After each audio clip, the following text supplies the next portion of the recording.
There are times in our lives in which we can get so discouraged. Maybe it's because we've been ill, or a situation that we would hope go a certain way just didn't turn out. Maybe it's the end of a relationship. And we question whether or not we can truly rise again after the circumstance. And so when it comes to the role of suffering and even the role of healing in our lives, it is good for us, for those who have put our faith and trust in God, to understand those two roles, the role of suffering as well as the role of healing. And that is what I would like to share with you this morning, to talk about those two items, the role of suffering in our lives as well as the role of healing. Would you pray with me? Thank you again, our God who heals us. It is indeed your desire to see us be whole and to be well and to be in our right minds, to have restoration. Oftentimes our hearts are heavy and downburdened because we feel like we can't find our way. So God, I pray as a result of us being here in this sanctuary, you would truly raise us up to see life from a different vista, to see your hope, and to receive your encouragement. In your blessed name we pray. Amen. I want to take you back to 15 years ago, because it was 15 years ago that I was the king of the multitask. And I just thought everything was going so well for me, and people would throw me a task and I catch it and I run with that ball, and throw me another task and I catch it and I run with that. It was the time that I was living in California, finishing up my degree, my Master's of Divinity. So I was in school full-time. I was working part-time at Berkeley High School, which, if you know anything about Berkeley High School in California, not the Berkeley here, that Berkeley High School is literally one of the largest high schools in the nation. It's a campus. And so I began as a guidance counselor, then I became the vice principal for the building, and then I moved to a part-time position as the college advisor. So I was still going to school, and the reason why I went from full-time being the vice principal to part-time as the counselor, because I was called to be the interim pastor at MCC Sacramento. Sacramento and Berkeley, they were about an hour and a half drive, and I had grown accustomed to the drive going back and forth down the highway. And if you've ever driven on I-80 going all the way to San Francisco, then you know how beautiful that drive can be. If things weren't complicated enough, I also began a new relationship. So it was like on Mondays and Tuesdays, I was doing my coursework, Tuesday mornings, and then Tuesday afternoons, Thursdays, Fridays, I was at the high school. Wednesdays for Bible study and office hours. Saturday, Sunday, I drove to Sacramento to church. And that just kept going. And I did that for about a year. Well, here it was coming my commencement. Everything was coming to an end. But I really had a great plan for myself. I was going to move in with my boyfriend. I was going to continue to work at the high school and increase my hours. And if MCC Sacramento would have me, maybe even apply to be their permanent pastor. Generally, I'm a nice, easygoing person. I don't really like to get into conflicts. But it's like something was just happening. And I was having conflicts left and right. The first one was with the principal of the high school. He wanted to let me know that I would not be returning. My position was not going to be brought back up. And it was because of a conflict that he and I had. It was, in my opinion, a misunderstanding, but it didn't matter. I was out. So, okay, well, I guess that's gone. Then there was a conflict between me and my board of directors, all having to do with an Easter bonnet ad that went into the newspaper. They said they didn't want it. I said, oh, I think we should have it. And then my admin assistant put it in the newspaper anyway. They got mad at me and they just said, this is the last straw and you're done. I only had 2 more weeks to go on my contract, but I was done. Okay. Then the relationship. I just thought I was so in love and I'm going to move in. He and I had a huge falling out and it was just over right then and there. So at that point, why stay in California? California is an expensive state to live in. So I packed up my car and I drove back to Indiana. But on the way driving, I got to Denver, Colorado, and my car was broken into. And all of my belongings were taken. I had enough money to get to St. Louis. So I got to St. Louis where an MCC pastor friend of mine took me in and gave me enough money to make it home. And there I was back in Fort Wayne, Indiana, living in my mother's basement, feeling dejected and rejected. Talk about raising up, I was definitely not being raised up at that point. I was so low, it just felt like, oh my God, this is now the lot of my life. God has put me on the shelf. I've wasted my time going to school. What is going to happen to me? And I just sang that Pity Party Blues song for just weeks upon weeks, and the weeks turned into months. And literally, I just felt like, woe is me. And God, just even questioning the goodness of God. I don't know if you can relate to a period like that.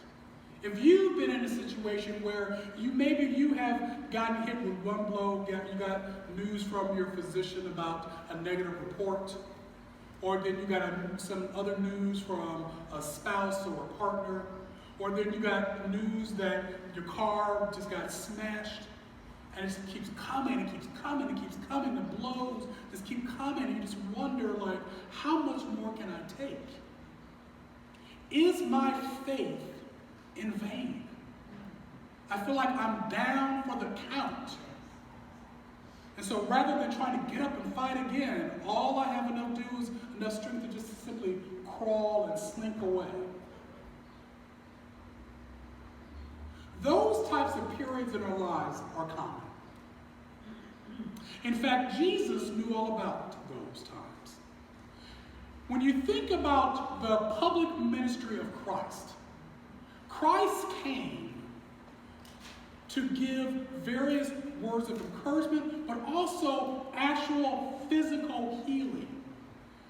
Not so much in an ethereal sense, meaning, but in a literal sense. A physical healing to people.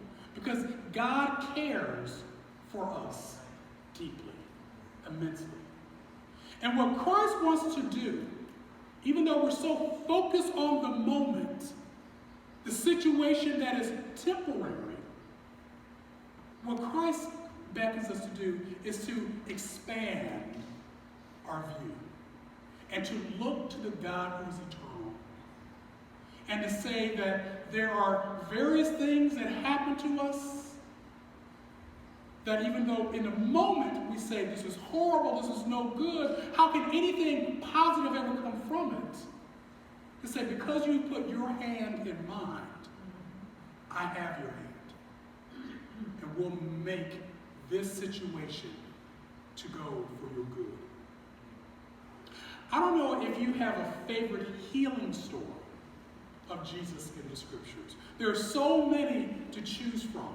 The one that we read and listened to today about the man possessed by a legion of demons. And in certain translations it says thousands of demons. This is one of the more complex healing stories of Jesus Christ. And there are so many more questions about that than we have answers for. For example, well, how did the man get possessed in the first place? Was it due to maybe something that he had done and he allowed these spirits to come on, or was it due to no fault of his own? Then here are these spirits who recognized who Jesus Christ was, and then they clearly were speaking through him. So what happened to the man? Was he unconscious during the whole time, during his demon possession?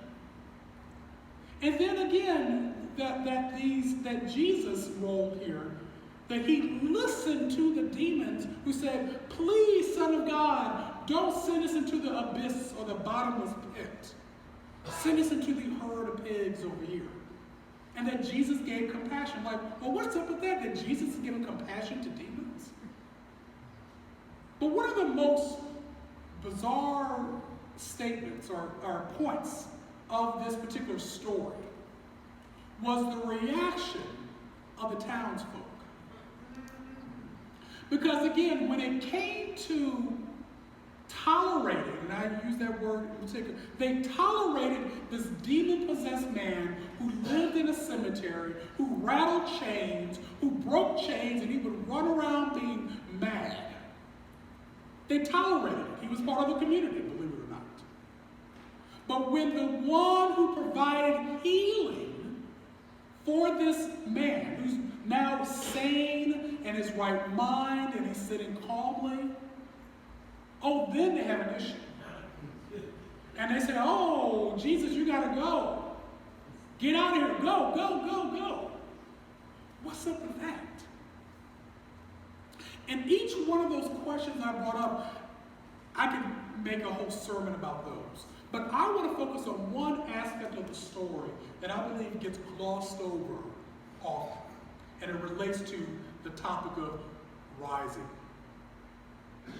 And it's the words that Jesus said to this man once he was in his right mind. He wanted to show his gratitude for Jesus and said, Jesus, take me with you.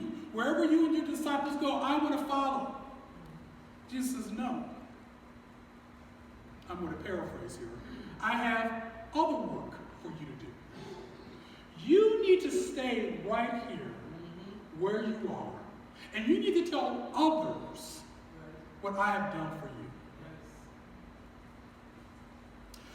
Going back to those healing stories of Jesus that we all can list, there are certain healing stories where Jesus heals somebody and then immediately tells them, don't say anything to anyone. Keep this under wraps. But then there are other ones, and this is one of them, where Jesus encourages, start spreading the news that the healer has arrived. Amen. The reason why I think that is such an important part of the entire story is because when you and I go through those periods where we feel like we are knocked down for the count and feel like we can't get up and can't rise up anymore, the words of Jesus to this man was to go and to tell others about the good news. For myself, 15 years ago, even when I was in my little funk and I really couldn't see my way out, I remember I was with my sister. And she and I were out at some party or someplace, and a friend that she knew came up, and the friend said, oh, and what do you do for a living? And I said, I'm unemployed. And my sister smacked me in the chest and said, he's between jobs right now. And I appreciated that little twist because, in a sense, both were true. But my perspective was, I'm nothing. I don't have anything. I'll never have anything. I wasted my time. I trusted God, and what did it get me? Nothing. Except a whole lot of rejection and anger and bitterness.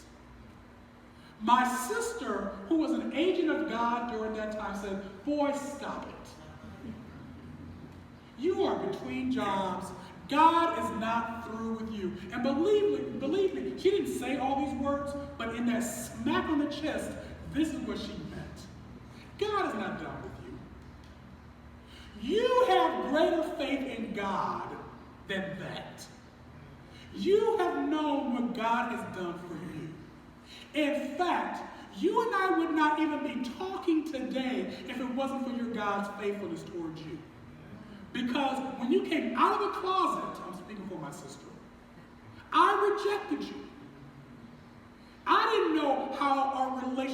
was ever going to be reconciled. But God made a way. That's the God who's going to give you another job. That's the God who's not done with you. So get rid of that negativity and say, I'm in between jobs right now. Truly, she said all that with a smack on the chest. And that is what I walked away with. So going back to Jesus telling this man to say, start spreading the news, the healer is here, is because Jesus wanted to use that man as an agent of God to bring encouragement and enlightenment to other people to say, this was my situation, but my God remembered me. And my God healed me. And if I was healed with 1,000 demons, imagine what God will do for you in your life. He was one of the greatest missionaries that we really don't know much about. Because I imagine that gratitude that he had, he wanted to give up everything. I will follow you, Jesus. If you want to follow me, then stay right here. Tell the good news.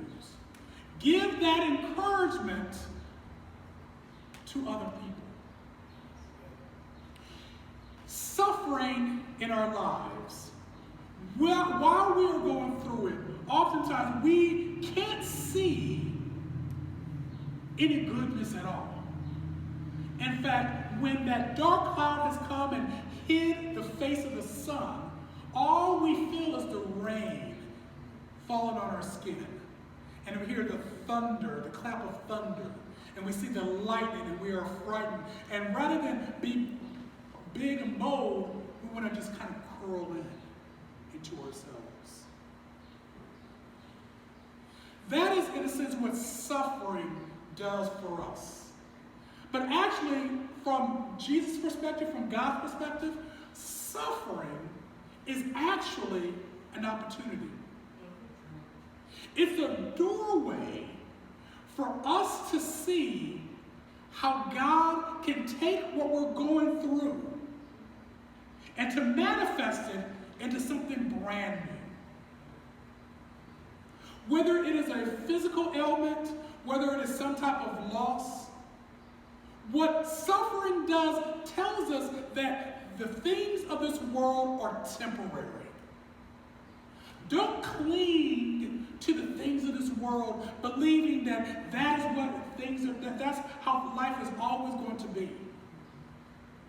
The person who is wise, the person who has lived life more than just 10, 12 years, understands that when you walk with Christ, when you walk with your God, that there's going to be rain. There's going to be times of suffering. There's going to be times of disillusionment and discouragement. But you know, beyond those clouds, the sun is still there. The goodness of your God is still there. And that God can take that situation and use it as a doorway to bring you to some place new. We will always rise. We will always be healed. Pastor, what do you mean we will always be healed? I know there are people who go through a whole lot of things and they're not healed. What are you saying? We always will be healed. Either, let's say we're on our sick bed, we will rise in health once again, or we will rise in eternity. Either way, we will rise. And we will rise based upon the goodness and the grace and the plan of our God for us. And when we trust God for every step of our journey, we don't have to be so narrow focused about woe is me and this is my lot in life. We can recognize that whatever happens to me, come what may, God is always my healer. God is the one I can hang on to because I'm not going to cling to anything of this world. I'm going to cling to the rock of my salvation. The one who says, I have a plan for you. And it is the plan for hope and for goodness and for justice and for healing. That is the intention of God in your life. So the role of suffering is meant to show us how good our God is to us. And to show us that the things of this world are temporary. But we are to cling to not the things that are temporal, but to the things that are eternal. That is where our true hope and our treasure lies. Not on anything that's here. Because if you think about it, every marriage will come to an end. Every marriage will come to an end, either in divorce or in death. And I share that with you to say that nothing of this world will last. And so if you put your faith and hope and trust in things of this world, then you have a narrow focus. And you're not looking up above and more expansive to things that are eternal. That's just the nature of this world. Things come, things go. We suffer, and then we're healed. Either we're healed in body, or we're healed in spirit in eternity. And for those who cling to God, the rock of their salvation, they're all right with that. They are fine with that.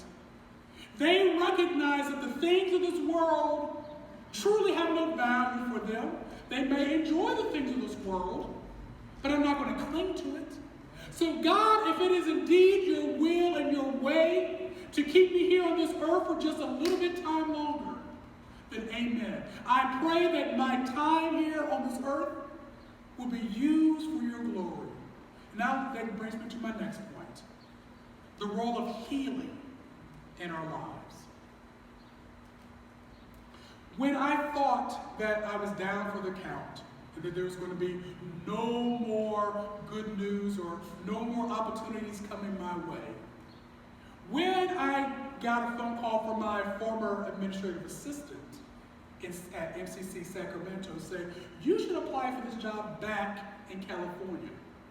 Oh, there's no way I'm going back to California. I'm done.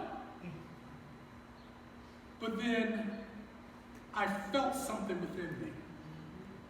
I felt a need, I felt an urge to say, you need to check this out.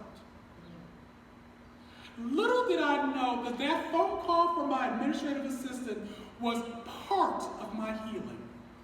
And that God was using her as an agent or an angel to speak to me what my next step was going to be. Had I kept all those things that I thought that were part of my own plan, my relationship, that job, and so forth, that eventually would have rotten, just turned rotten. Just like a fruit on the tree that's never been plucked. And just gets old and rotten and it stinks and has a stench. But God says, that's not what I have for you.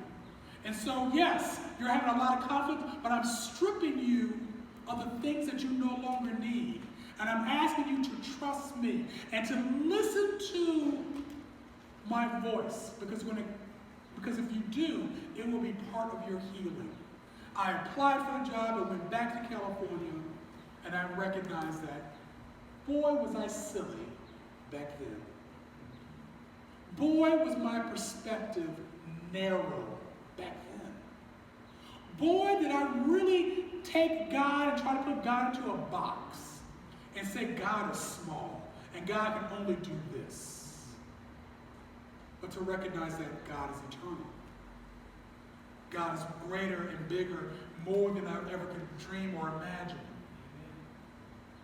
God indeed had healing in mind for me.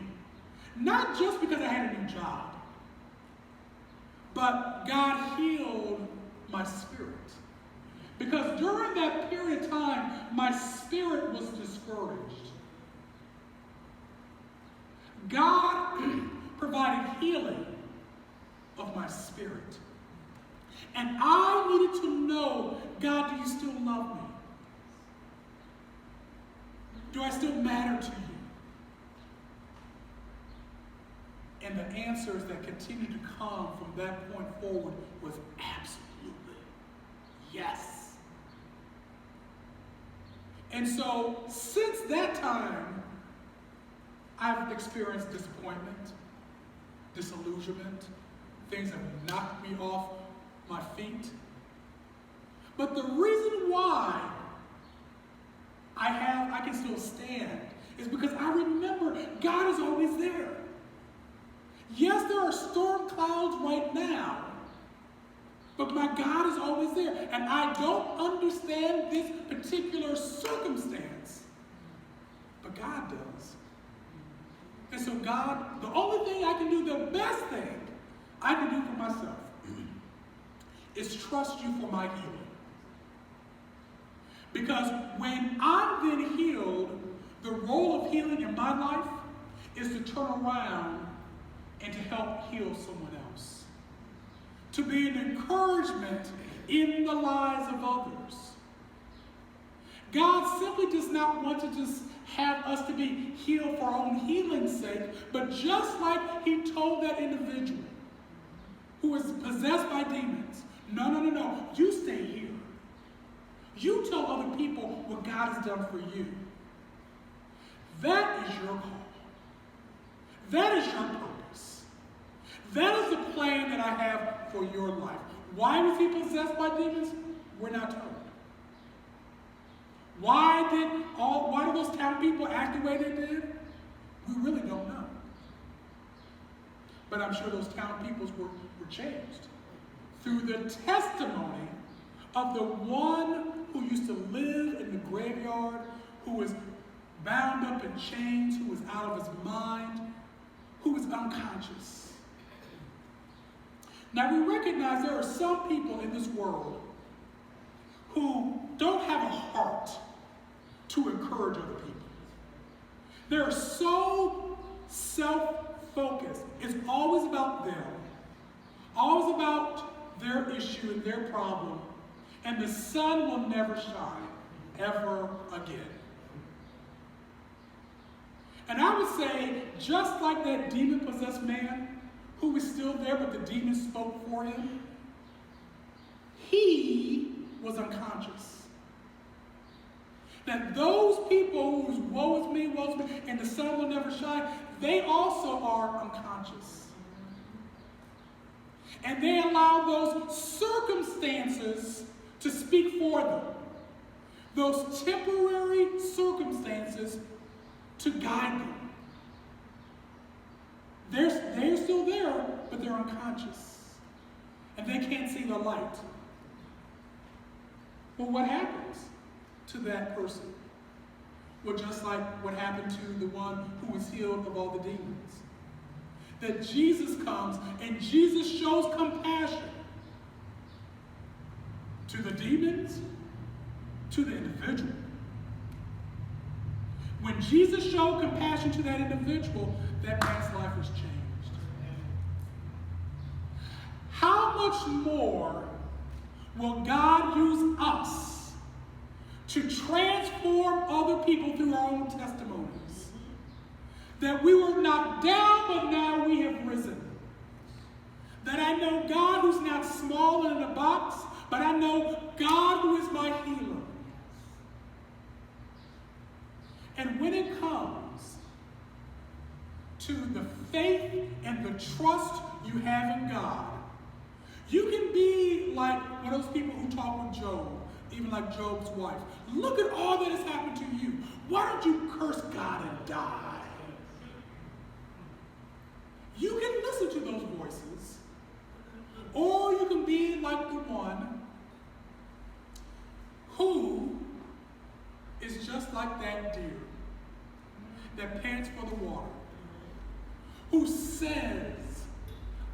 my faith and my trust in God. And when it comes to my soul, I can say, my soul, why are you downcast?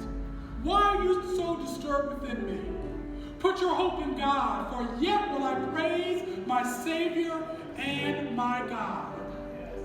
That my faith and my hope is in God. So when other people look at me and say, why do you have that particular faith in God? It's because I desire God. Because I know that I've suffered and I've been healed. And now that I've been healed, I'm called to encourage. I love God so immensely. And I desire God so much, just like the scripture you read today, that the deer that pants after the water, who's so thirsty. God, that's what I want from you. Help me not to cling to the things of this world. Help me to cling to the rock of my salvation. I know that indeed I will rise, one way or the other. But the thing that I know for certain, that my God loves me immensely. And God means what has been for bad